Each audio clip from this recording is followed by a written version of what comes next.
What's your favorite one? Red or white? Hold on, first. Okay, all right. I'm sophisticated. A part of me was just like, y'all, we've been great.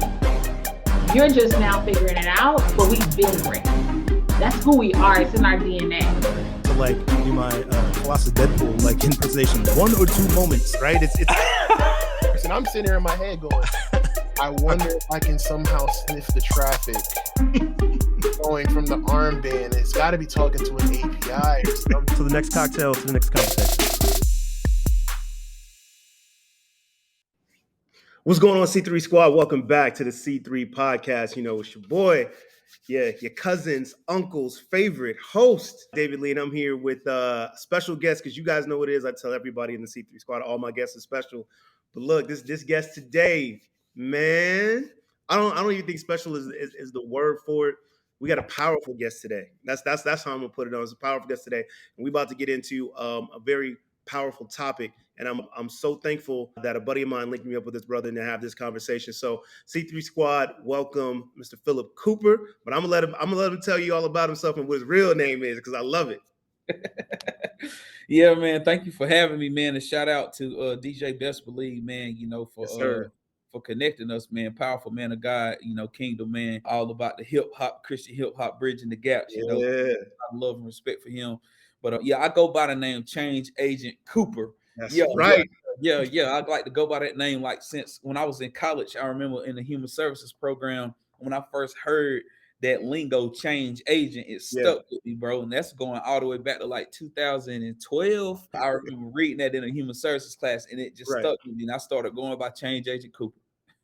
Yeah, man, I love it, man. Every time I hear you say it, I just be like, yo, that's it, man. Like because you hear it. It's first of all, it's 2 words that are very powerful, right? To be a change agent, and what that means, right? To be able to, be the cause of something that looks at things and stirs up and make things move, right? And that's really what a change agent is. It's the thing that's in the middle that if you're looking at, reactions, chemical reactions, what's the change agent? What's the thing that's causing that reaction to happen? And so considering what you do and that moniker, man, it just goes together perfectly, man. So it brings a smile to my face every time I hear you say it. When I hear the passion behind when you say it. Without further ado, I want to go ahead and let you explain to the people, to the C3 Squad, what is it you do and the ministry that you have and the passion that you're going for. Yeah. Well, I like that you use the word ministry, man, because I want to lean heavily on seeing it as a ministry, seeing it as a mission. You feel me? Because some people, they go out of country to other countries to do mission trips and everything. And I respect that. And I salute them for that. And then there are some of us, we got missions right here in our backyard. You dig? Like it's work to be done right here in our backyard. And so like with the work that I do, I like to see it as a ministry. Returning citizen affairs is something that I'm really passionate about. Reentry of people getting out from incarceration, empowering them while they're on the inside, welcoming them home and bridging the gaps to resources when they get out. That is where my passion is at, my brother. And when I look at where that passion came from, it came from my own lived experience, right? Yeah. Because I served prison time myself. And as it says in the Holy Bible, it says it was good for me to be afflicted. Because you see the lifestyle that I was living, I couldn't quit. I couldn't quit on the outside. I started using the hard drugs because I had to shut my conscience up because I had to stay high to live that lifestyle, right? And you hear the rappers talk about it these days because they start to promote more and more of the substance use, right? And the reason being is because probably a lot of them were like me and had a praying family praying them, trying to pray them out the streets, and that conscience was kicking in, and you had to stay high to shut that mindset up. You feel me? And so whenever I went to prison, I was able to be reintroduced to myself, praise God. And whenever I got in prison, I got to see that, hey, you're an okay guy without substances in your system. You can survive those uncomfortable emotions without a drug. And whenever I made that shift, I needed a change agent, right? And once I got introduced to change agents myself, like a brother named Brent Bailey, who was coming inside the prisons, bringing a message of hope. He was one of the original change agents that showed me that, hey, everybody that goes to prison don't go back. And once I seen that, man, I took that on as a way to live my life, and it transitioned into being a ministry. And now it is my career, bro. Is being an advocate, a workforce development, whether it's a continuity of care with behavioral health, whatever it is, but returning citizen affairs, addressing those social drivers that impact the health of those. Man, dude, absolutely, and you know, it's such a need because we sweep under the rug what the prison system is, right? And we just think, okay, well, people commit crimes, they go to prison, they should be there, right? They're bad people, and literally, it becomes like that superficial. That's what we've done, and Mhm. people just go on with their lives and they just leave it alone. And then you start to what the media likes to portray and put out is all these statistics about how people that go to prison they'll end up back and all these things, but they don't talk about why. Come Right? on. Why is it? You don't look at that. You Come just want to look at the stats. Oh, he's a repeat offender. They're this, that, there. She's a repeat offender, this, that, or whatever. Because you don't look at the process of what it means. Like, you take somebody and you lock them up. You put them in prison, right? So if I go put you in a room for years, right, and I on. put you on a certain schedule, a way of life, right, and then all of a sudden I open that door and go, okay, now go out and be normal or whatever it is you want to call it. Like, I don't think we understand, like, psychologically and just spiritually what that does to somebody. Yeah. You've got to reintegrate that person back, right? And but however, we'll sit there and look at animals, right? You look at people who get rescue animals all the time, and everybody loves to watch these videos and follows. Like, when you go find a dog that's been just abused and left Mhm. alone or whatever for so long, it's so interesting to see the compassion that people will have for an animal. It's like, oh, we just got to work it back. It's barking because it's afraid. It's all this stuff, or whatever. I was like, so you don't think the same thing happens to the human mind, the human spirit, when you lock somebody up for years? Yeah. And I'm not saying they shouldn't have been locked up. I'm not getting into that argument, but I'm saying it's like you can't do this to a human being and then just expect them to walk right out and Yeah. be okay. Like, it's gonna be some stuff with them. So you got to be there to walk them back into, so that way they don't feel like they're back against the wall. And why they end up going back, because they're like, well, I don't know anything. What do I do? How do how Yeah. do I get back in this life? And the world moves so fast now that, I mean, something is 5 years, right? You could be away for 5 years and then come back. World's changed like that, and you just like, where do I fit in, right? Yeah. So it's powerful, man, and especially, right, for African Americans, because we all know the numbers, right? Unfortunately, the high number of African American males and females that are in these prison populations, it's us. And so when Yeah. we come out, who's there for us? What's there for us, Yeah. right? So talk to me a little bit about the process of what's like that, and what you and your soldiers do to kind of help them, Yeah. get back into the world. Well, one thing that I do want to raise awareness about is the gap. I want to raise awareness about the gap before I go into talking about what the process looks like, because I want people to hear, like, what in theory what it should look like, right? So Okay. in Yeah. theory, what it should look like: a person is incarcerated, they have a case manager. That case manager connects them with the service provider that is boots on the ground, connecting people to resources like what my team does. We connect them with a medical if they need a follow up, mental health, if they need food, applying for food stamps, even with reconnecting with the families, because some people come out, they got kids, they might have a child support case, driver's license restoration. Housing, of course, is first. But Right. but when we look at these needs, these social determinants of health, we are addressing all of those, the whole person. You feel me? And we Yeah. do it with also along that social ecological model, because we're in community doing it. That's in theory what it should look like, is communicating with the case manager. They say, hey, I got a Joe Blow coming back home, and he doesn't have much support from his family. We need some support on a reentry plan. We engage with Joe, we introduce ourselves, we share a little bit about our story so that Joe knows, hey, we've been incarcerated as Right. well, we've navigated this process, you're not alone. Then we assess the needs, like, just like the one I was telling you about earlier. Yeah. If he needs to have a follow up on mental health medications or mental health services, make sure that there's an appointment scheduled. We give the ride to the first appointments of all of them. Right. We provide bus passes, but those first appointments, bro, we hands on. You Right. feel me? We hands on. It's like we're going to RHA or Family Prayers or October Road, whatever behavioral health agency it is. We're going to the Justice Resource Center so they can go and apply for food stamps, like the brother that I'm picking up later on today to take him to apply for his food stamps. We're hands on. And then when it's time for them to get connected with the Career Center, we a warm handoff to the Career Center. Right. It's real life wraparound services. Some people use the lingo wraparound services loosely, but we're like very proximate with the folks that we serve with the model that we use. Right. What would you say, like, and having walked through that, right? So like all of the services, right, Yeah, are needed, and I love the fact that it's that, like you said, like that wraparound, right? You're making yeah. sure that they got somebody they feel like it truly is welcoming, right? Like welcome back home, welcome back. Let's walk you through the things that you need to do. But what would you say, like coming out, right, or like like what's the main, like the main things that you got to do? Like if somebody's coming out, you're like, okay, we got to do this, right? Like ASAP, like ASAP, like get to this brother, get to this sister right now and do this. Like what are those things that kind of really help them, just kind of get them that transition?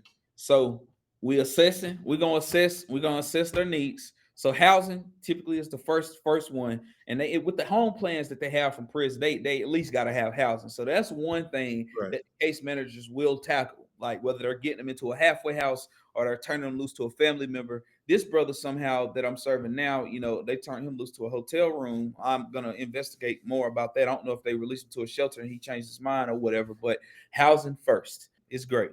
Something we got to get on, because sometimes they don't order their social security cards, because see, to get a job, you got to have two forms of Right. identification. So, while if they didn't order a social security card while they was incarcerated, that's something we have to help them with. We have to do some advocacy with getting them an ID from the DMV. Sometimes we have to remind the prison case managers to make sure they have a prison ID, because some jobs will use a prison ID since it's state issued, especially those who are getting out of state prisons. Right. And then, with that needs assessment, we're looking, for healthcare.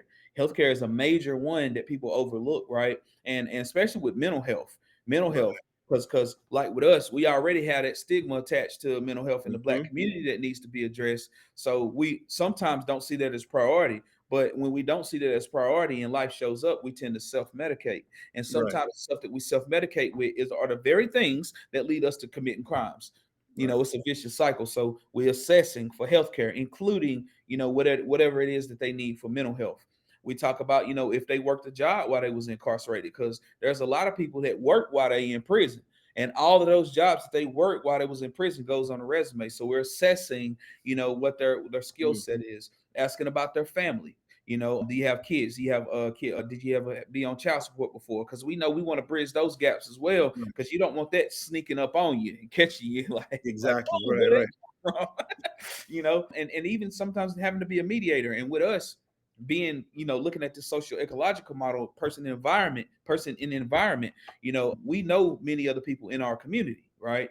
We already know them. So there have been some situations where we could potentially mediate to help the person connect with the family, or utilize resources where it can be a safe visitation. But we look at, like I say, the whole person. And lastly, like with the transportation, we got bus passes that we give out, and that come with like the grant funds we put that in there for the client support funds, so we can get them bus tickets. But I want to repeat, those first appointments that they have to go to for healthcare, we're transporting them there. Right. You're right there with them. Yeah, man, that's awesome too. Are they given, so when people come out, like are they given any money from the prison? Because I can only imagine, like, you've been locked up for whatever, 5, 6, 7, 8, 9, 10 years. Like you come out, like you don't have a bank account, you don't have any, Yeah. like, and that's one of the things, for me, like, one of my passions is finance, right? That's one of the first things that kind of drives you into situations like when you just don't have the means to get what you need. Yeah. So how are they taking care of as far as money? Are they giving anything when they come out? I forget the exact amount. I know if they had something in their account, they'll get that cashed out. I Okay. forget exactly. I believe there was some type of check that the amount changed at one point. I want to say it may have been like $40 or $50 at one point in time. I don't want to quote that at Right. this time, because a lot of things recently changed within the prison system, from how they can get and send and receive mail to the amount of money they can spend a week. Like many things recently changed inside the prisons. Okay. So I can't quote the exact amount, but it's still not enough like to feed Right. them for a week. It might be enough for them to like really strictly budget and go buy a loaf of bread, some peanut butter jelly, oodles and noodles. Like there would be a way to feed themselves for maybe a couple of days, but it's not like a substantial amount of money that's like going to cover housing or anything else Right. like that. Right. Okay. What talk to me about, just the process. So you've got somebody, they're out. So you get them to their, appointments, you do the assessment, right? You wrap your arms around them when they come home, right? You welcome them first, right? Now it's maybe 3 months in, 6 months in, right? What are some of the things you do working with them process just to get them, back to living like on the outside now again, Yeah. like getting back integrated either with families or jobs or things like that, or just, dealing with the fact that, dealing with the issues of whatever they had before, and not being tempted to go back to that old lifestyle, right? And where there's another topic I want to dig into too about the self-medication, but just talk me through the process. Like when somebody's coming through, it's 5 months in, they pick you up, they be like, yo, cool, man. I don't know, man. It's feeling it's feeling Yeah. different, or I don't quite feel right. What's going on? Like, talk me through some of the things you guys do with them to kind of keep them on the track. Yeah, for sure. So when they do come home with that assessment and talk about the mental health and all that stuff like that, at that point in time, we also get to find out, if they're in recovery from addiction or not. And Mhm. the support groups that they will attend will really be dependent upon what issues they have and their willingness to address them. So if a person has addict issues and they're going to be in recovery from addiction, we will introduce them to the 12-step meetings and things Right. like that. We may even take them to a meeting because we get mileage reimbursement. So, it's all good on our side, Right. right? So Yeah. we'll take them and get them introduced to community, you know what I'm saying? Networking, trying to get them into like a community of support. And we reiterate the importance of that, especially if they're struggling with addiction, because we know that the opposite of addiction is connection. Right. There's also other support groups that go on in the area. Like I run a support group, and I always invite people to it. Now, this isn't a part of my job; it's something I do with my church, and it's a support group that I run called Always Spiritual, Always Personal (ASAP). And so I invite people to that. But in Asheville, where I live at now, like we're resource rich. We have a lot of different things going on, and we educate these people about attending those groups and get plugged into a community. Some people jump right in because they Right. understand that their life depends on it. Some Yeah. people might be a little bit standoffish and they lean more on us for instruction and for sharpening, and that's cool too. But we still build a team around the individual. Like, for example, the guy I was telling you about today that I'm picking him up in a little bit, he'll see me today. Then Gene from my team probably connect with him. You know what I'm saying? Like either tomorrow or later on this evening, just to say, hey, bro, welcome home. Just touch your base. My name. If you need something, just hit me up. But that's two. And then the next thing you know, we take him to a recovery meeting. You know what I'm saying? Right. Maybe Gene will take him to a recovery meeting. Whenever he's at that recovery meeting, if it's some people there that we know, like, hey, I want to introduce you to so and so. You know what I'm saying? He just came Yeah. home. He like us because we know how to make those connections based off of Yeah. the lived experiences. And it's magical, bro. It's magical, especially for the person that's serious about change. Because the Yeah. person serious about change, they'll see what we doing for them and they'll take heed and they'll be willing to take those steps. Now, some people, like I say, might be a little bit more introverted or not as outgoing to connect with folks, but we'll govern ourselves accordingly and still support them within our team Right. until they are willing to go fly, right? Yeah. It's the word that just keeps coming back to me, man. As I'm hearing you explain this, it's just community, man. Yep. Is giving them a community to come back into. Look, people need to. It's important that every person feels seen and feels like they have some kind of connection. Like you said, the opposite of addiction is connection. Mhm. That's what binds all of us, man. And no matter any aspects of our lives, the basic need that we have as humans is Yeah. connection. We want to feel connected and seen to other individuals, right? When we Right. don't have that, the opposite of that is isolation. And Mhm. nobody likes to feel isolated, right? When you're isolated, that's when all the bad things happen, right? That's when you start to, feel like, well, I'm isolated because this person doesn't like me or this, that, or whatever, right? What's the saying is, idle time is the devil's playground, right? Like when you're just by yourself and you feel like there's nowhere for you to connect to, that's where things start to break down. So I just love the fact that as people come out, you're instantly giving them access to a community, right? Knowing that, like, you are not alone. You got people here with you. You got people that you can chop it up. You got people that you can talk to that Yeah. will understand. Because I could probably imagine that, they come home and maybe they have family, right? And there could be some guilt, whatever's going on. But it's like they want to talk to their family. Their family don't know what it's like. Like I've never been incarcerated. So if I have somebody in my family and they come home, I'm be happy to see them because they're my family. But then when they want to talk and like just really talk about what it was like, I can empathize, but I don't know, Come on. right? I can just be there to have somebody they can reach out to. It's no, like y'all been there and y'all here now. You know what I mean? Like they can have those conversations, man. That is so key, right? That is Mm. so key for people to feel like, okay, there's a way.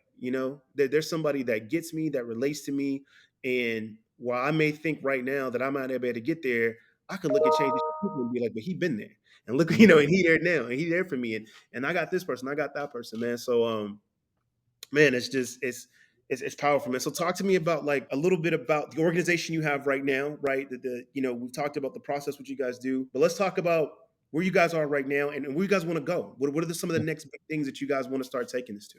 Well, right now I started my own organization. So a lot of this work, bro, that I'm doing right now, I done it in places that I wasn't hired to do it at, right? Yeah, So with the reentry, that's why I started out. And I wanted to say like thank you for mentioning ministry, because see, ministry will have you doing things no matter where you go, whether you on the clock or not, right? right, Whether you getting paid to do it or not. And right, so like when I was working at the community college as an administrative assistant, going over and beyond to help people in reentry. Whenever I got a job in workforce development to work with justice involved, it wasn't necessarily people coming home from prison, but I ended up going extra hard for reentry. And then, even in the project where I'm working here at the Land of Sky Regional Council, which is funded by the Appalachian Regional Commission, focusing on addressing people's workforce development needs who are in recovery from addiction, I still end up going over and beyond to serve people coming home from prison.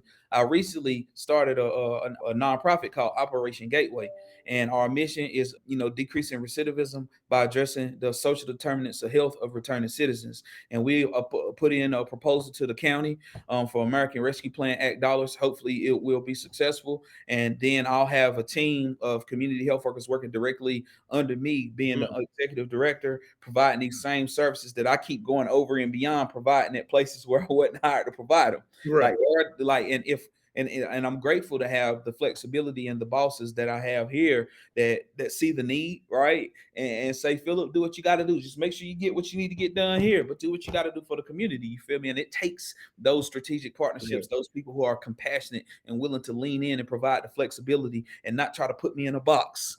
Because right, the need is great, bro. And I'm an X factor right now. You feel me? Not saying yeah, I'm all that, but I'm an X factor because I'm a young black man that's in recovery from addiction, that's educated. Come on now, that has done time. Like I check all of these boxes that all of a sudden people care so much about, right? right, and so I have to show up, bro. Like yeah, if they don't have me at the table, if I need to be at this table to be a voice for the people, for me to share stories like the one that I'm dealing with today, praise God that I'm off today, not off, but I'm off from that conference. I came home right, a day early from that conference, so I can be there for that brother.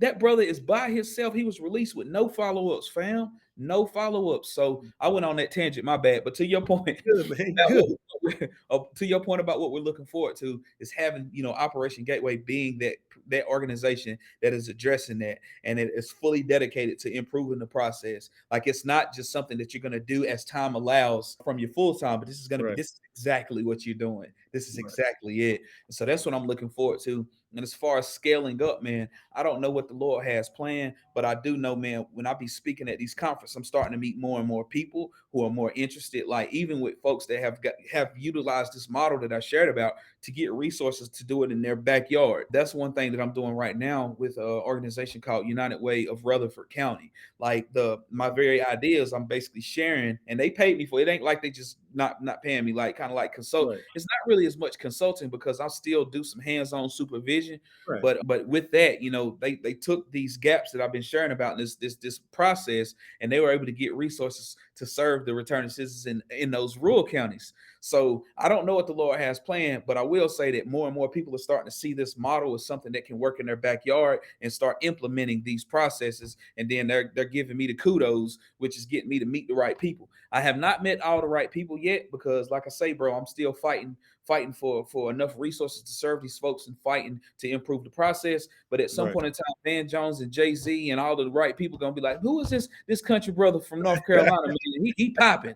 And then it's gonna be on. Man, that's great. It's interesting you mentioned Van Jones. We gonna connect after this because I interviewed a gentleman, Julian, who has a connection with Van Jones. Okay. And so yeah, let's connect offline on that, man. Let me see if we can't make the Networking, boy. Woo! look. This is how it worked, man. You know what I'm saying? And it was man, it's interesting, right? Think things really do kind of work out the way they do. Because when I talked to him, we were all talking about just the power of storytelling, right? And what it means to tell a story and how can you use that to get certain things. So yeah, we're gonna make the connection because I think Julian will get a kick out of knowing that there's there's a story that you have to tell that's going to be very powerful, and that's Van's thing. Van loves stories. So yeah, there might be a link there. I'm not making no promises. I'm not making no promises, but Look, I'm optimistic, bro. You know, I'm here for the yeah. ride. One thing that I'm starting to lean into more and more, because when I started popping, I had to put my ego in check. Cause see, I had fought, like Miss Sophia said on The Color Purple. All my life I had to fight. You know what I'm saying? And so whenever I started getting some momentum, you know what I'm saying, I had to put my ego in check. You feel me? Right. I had to put my ego in check. So when I put my ego in check, I get back to understanding like God is in control. I don't gotta force it. Like, Right. you know, what God has for me is for me, and ain't a devil in hell that can stop it. So Right. like, I'm not like, hurry up and make that connection for me. It's got to happen. It's got to happen. It's like, oh, this might be a resource. And if it's the Lord's will for it to happen, it's going to go down. And if it don't, praise God for the strength to keep doing this work, because perseverance produces character, hope, and hope never fails. You dig what I'm saying? And I gotta stay rooted and grounded in my biblical principles. And I'm gonna take it back to what you said earlier. When you said ministry, it was powerful that you said ministry. And I got to keep that mindset of ministry. Because as long as I keep the mindset of ministry, I'm gonna remember who it is that empowers me. You feel me? My help comes from the Lord to make of heaven and earth. Not trying to push religion on the viewers, but just saying like, I wouldn't be here if it wasn't for him. Right. You know what I'm Look, saying? That was my transportation. look, here's the thing that I always say about this podcast, right? And I tell people, it's like, look, when I talk to people, like I always just keep it real. Like what motivates you, what leads you is that's not you pushing anything on anybody. That's you telling your truth and what it is, right? Other people may find different things that push them and motivate, whatever it is. So yeah, man, that's and I love that. And look, it's needed for the area what isn't. The reason why I say ministry, because as I was talking to you about it, and whether or not it's a direct definition, but this is the definition when I hear the word and I see the word, right? When the word ministry pops into my head, right? What I think of all the time is Jesus and how he was with his disciples and how they went around and talked to people, reached out to people, right? To help people, right? Yes, they were, spreading the good news of faith about Christianity, about who he was, but it's that word to me really comes back like to connection and just reaching out one-to-one with people and making sure that it's what is it that is troubling you that I can help you with, that I can provide, and I can pour something into you to kind of help you be better. And that then hopefully I can lift you up to a point that you turn around and pour into somebody else. Like that's what comes to me when I think of ministry. So when I hear about what you're doing, right, it's like, okay, we're connecting to these people as they're coming back out. We're pouring into these people. We're making sure that they're getting what they need so we can lift them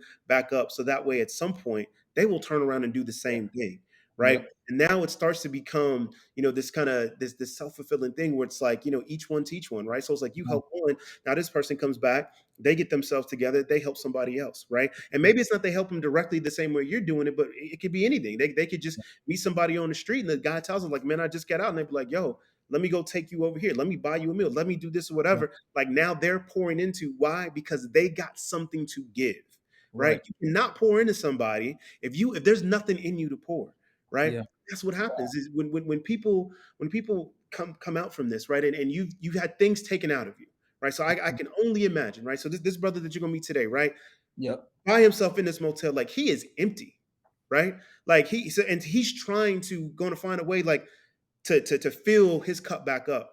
To have somebody come in, to have you come in and be like, don't worry about it, but I got you.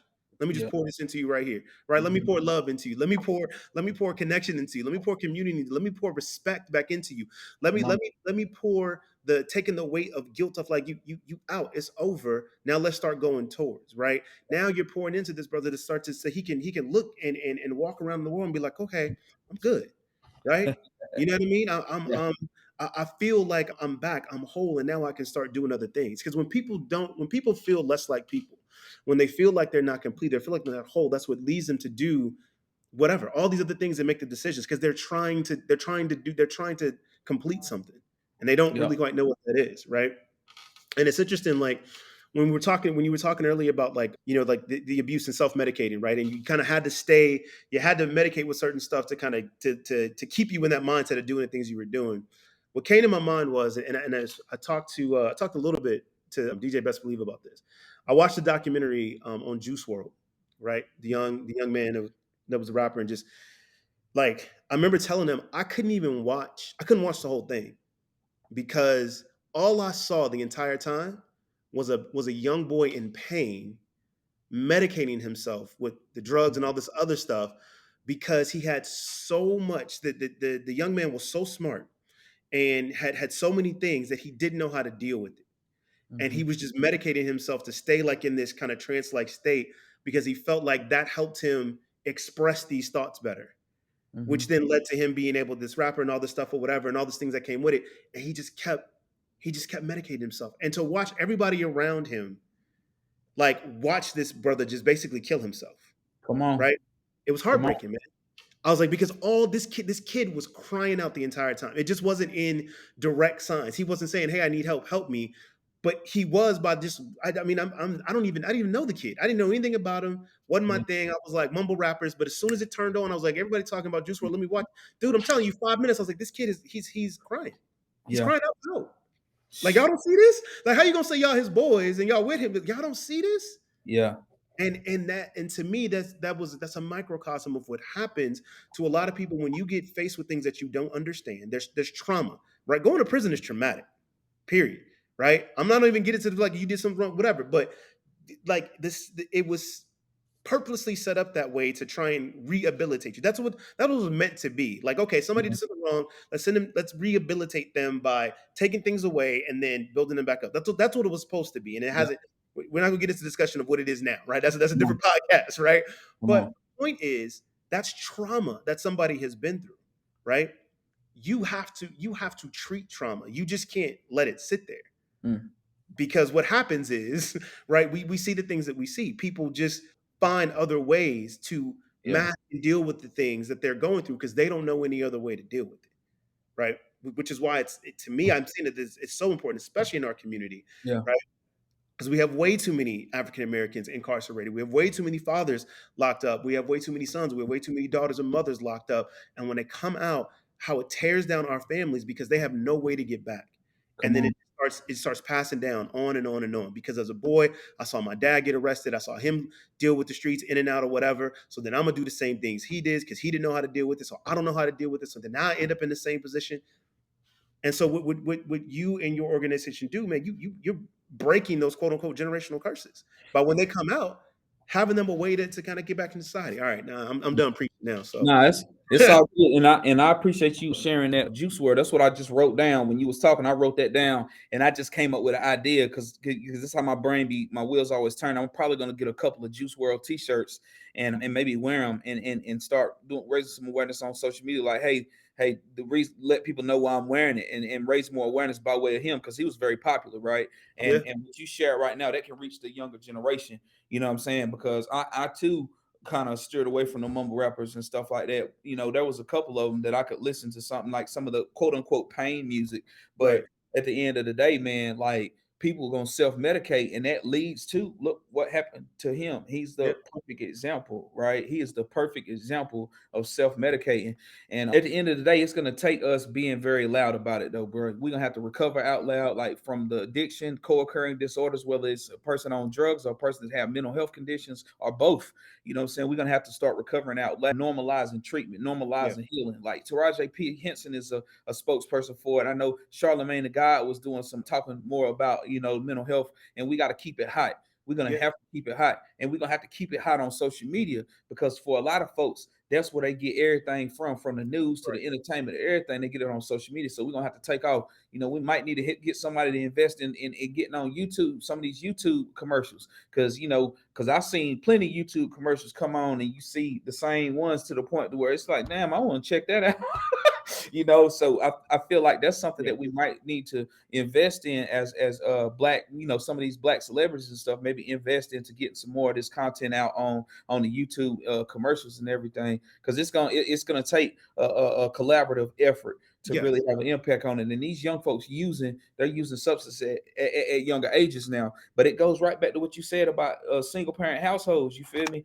The impact that single parent poverty, single parent households is one of the major pieces with poverty, right, and the yeah, people in poverty are the ones that struggle the most. And when you look at those neighborhoods, specifically like the public housing and stuff like that, a lot of that stuff go down there, and a lot of the people that be doing those activities inside the public housing, the quote unquote projects, be people that don't even live there. You know what I'm saying? And so it's crazy how these young men and women, they gravitate towards this persona of what success is in the drug dealer and the gangster. But the reality of it is that only lasts for a time before you end up being locked up and having to see somebody like me. And that's a good segue into going back to talk about reentry. Because for a lot Right. of people, their first experience with structure, discipline, you know what I'm saying, and all those things come with incarceration. That's why it's so Mm, important for us to make sure that we meet them where they're at in the prison before they get out. Because reentry services should start the day they go in. You should already start thinking about certain things that's going to be right. needed for the individual.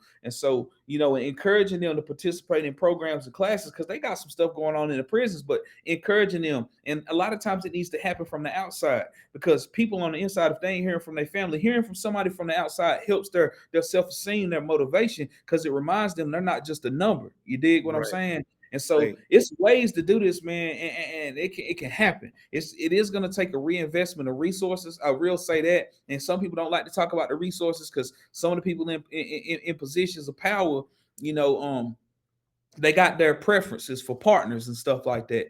But if we're gonna really look at this with an equitable lens, we're gonna have to throw out that buddy system. The buddy system got to get kicked to the wayside. We're gonna have to bring in some new folks to be at these tables. You dig what I'm saying? Talk Yeah. about how we can reinvest some of these dollars for community corrections budget and put it more into the bank accounts of community-based organizations. You know what I'm saying, that are supporting these people when they come home from prison. Because this brother right now, I'm telling you, I'm looking forward to picking him up and charging his battery. You feel me? But Yeah. that shit happened before he got out. You know what I'm saying? Yeah. No, dude, completely agree with you. And it is going to take resources, right? And Yep. and I'm of the belief of this, right? I'm tired of asking. I'm tired of waiting for somebody Mhm. to bring resources to us. My thing is, okay, let's go get the resources ourselves, right? Mhm. And now is the time for us to start, getting together, using the collective knowledge that we've gained, right? Like we look at the thing that I've been talking about a lot, kind of behind the scenes as I'm planning some other stuff. Black people in this country spend $1.5 trillion a year, Yeah. right? That that is the GDP of some small countries, right? So the resources that are available are needed. But to your point, as you were just saying, we need to reallocate them. We need to be loud and vocal about this. We need to understand and come together and know where it is that our resources need to go, right? And it's I can say it as simple as like, instead of buying Gucci, why don't you buy something that goes back into your hood that helps people reentry and come back, right? Because Mhm. the 1,200 or $2,400 Prada bag or whatever, Balenciaga, shirt that was probably made for $10 that you just spent could have went towards making sure that the school systems had better books, had after school programs, right? Had Mhm. lunch programs, that the reentry programs that you have in that area are helping brothers get back incarcerated, so that where they're not going back into the same things that they were doing before. And so those crime rates that you think are so high will come down when you have ways to make sure that these things aren't happening. It's these conversations that we need to happen, because it's all connected to this cycle. But Mhm. for so long, it just hasn't, to your point, it hasn't been, we haven't been loud or vocal about it. And the mental health thing, I absolutely, right. We, on the Ebony Ascent platform, we've got another podcast, Open Door Conversation. That's what they deal with those issues. We got two licensed mental health professionals that talk about all the different things between the mental health, especially stigmas in the Black community. And that's one of the main reasons of the staple on this platform, that when we launched, we said we are going to have something that talks about mental health. We are going to make this normal. We're going to make this to where people are talking about it, and there's not that stigma, there's not that shame, right? Like it's I want to see a day where every Black person is talking about, hey, yesterday when I was talking to my therapist, right? Yeah. And they feel okay saying it, not like, just, I got a therapist, like it's a dirty word or something. I'm like, no, it's not. Like, good. That means you got somebody you're talking to. You're working through some of the things that are going through. You're dealing with some of the trauma that you have had, because like it or not, being Black in America, you have experienced trauma. I don't care what it is. Some kind of trauma, being Black in America, you have experienced it. All of us have, right? And being able to have a system to talk through those is important, so we can start to work through those things, so we can start to just kind of get together and make sure that as a community, right, as a global community, we start to do things a little different. Yeah. So we're gonna take a real quick break right here. Come back. You guys know what it is. After this, we're gonna hit up what's infamously called the last sip. I'm not gonna get into it, people. Y'all know we ain't got no alcohol right now. It's freaking 10 o'clock in the morning. Like, don't. Don't get it twisted, right? We gonna change everything with that. Maybe y'all only get the cocktails when I do the live session. But look, we're gonna take a break real quick, and when we get back, we'll get to the last step. I'll get to the infamous question with Mr. ChangeAgent Cooper. We'll be right back.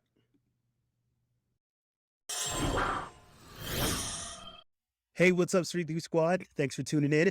Here to give you guys an update on something exciting we are putting on the Ebony Ascent platform. It's our Black-owned business directory. So if you are a Black-owned business owner, or you know a Black-owned business owner, we'd love to have you or your friend or whoever it is that you know of be a part of our directory. So have them head over to ebonyascent.com, check out this form, fill out the details, and we'll be getting in contact with you to learn a little bit more about your business and tell you about the opportunity we are building here for you on this platform. Head over to ebonyascent.com, check out the form. Now, let's get you back to the pod.